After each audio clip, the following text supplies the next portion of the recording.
COVID and the lockdowns left millions of Americans without a way to pay their rent. And this past weekend, the federal moratorium on evictions ended, meaning that millions could be without a home. So when we heard Congresswoman Cori was protesting by sleeping on the Capitol steps, Lauren and I headed to D.C. to scope out the scene. Yes, here we are at the Capitol. It's very boring. It's a lot of marble and everybody follows the rules. Eerily quiet because Congress is on vacation, except one congresswoman who is still working.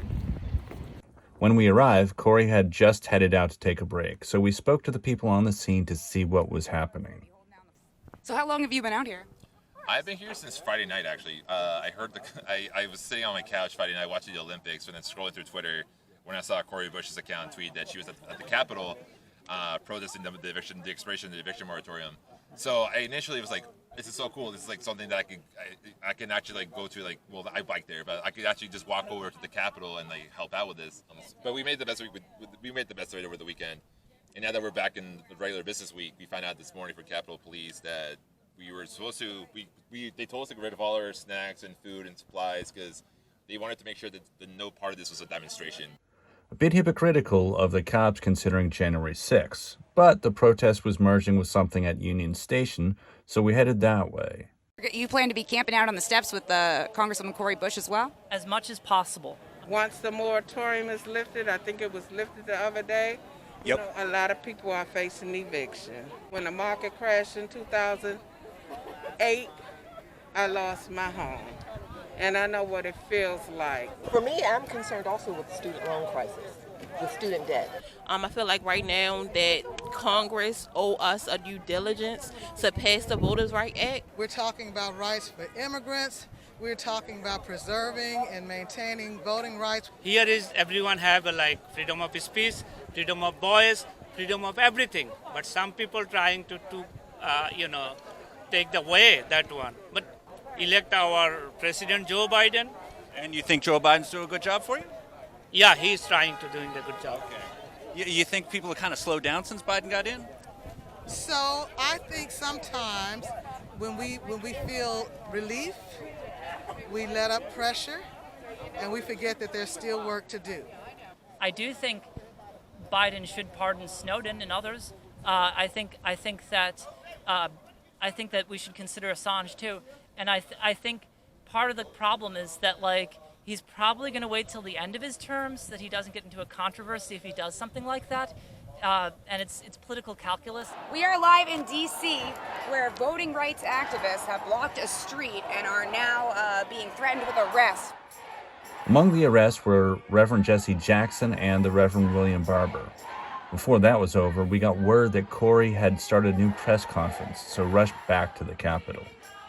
So we have the landlords who have one or two homes, versus a big company that has, a apartment complex or something like that. So they want to make sure that they get their money, and you have, realtors, all of those people are saying we want to take care of our people, and so some of them are just ready to have people just move out of the home.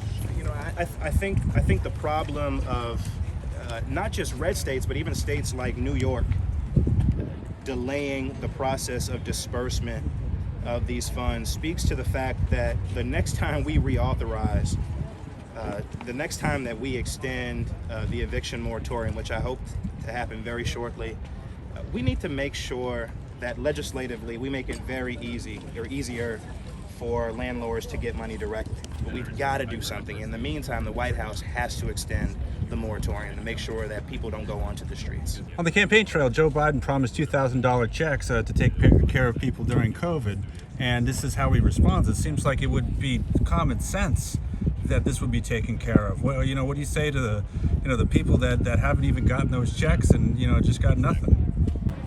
I mean, first of all, for those people who haven't gotten checks, that is an absolute, that's a problem. And, that's something that we do need to work on. I cannot speak directly to what Joe Biden said on the campaign trail and what did or didn't happen with that. I do know that we were expecting there to be more. But for those that have not received checks yet, I really, really need them to reach out to their Congress members to make sure to see what they can do to get them those checks.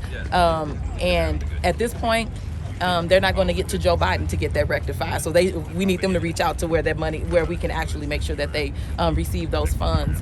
And then as far as just when we're talking about blame right now is a distraction. And blame right now is stopping people from being able to be secure in their housing. Right now, as we're saying, it's you, and ping-ponging back and forth. Yesterday, we were told that somewhere around 300,000 people were set to be evicted on just yesterday.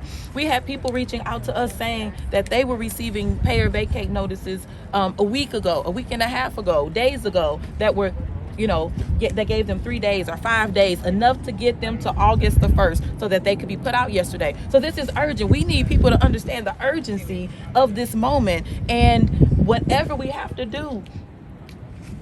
The part that baffles me is we are U.S. Congress. We are talking about the presidency.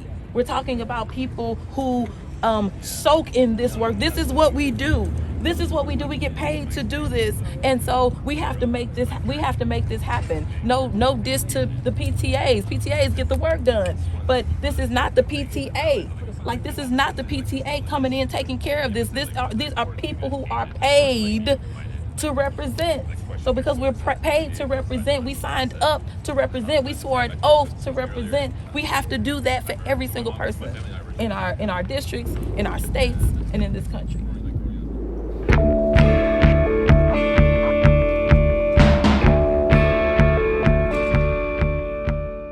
When they announced the 60-day extension to the moratorium, it felt like for once someone from Congress fought with their heart and got a win for the people. But remember, most of Cori's colleagues in Congress just pledged another $3.3 billion for war. And with no mention of rent forgiveness as part of this moratorium, it sounded like a 60-day Band-Aid to me. Time for everyone to start making this your 60-day profile picture. I'm looking at you, Salvador Gaddafi.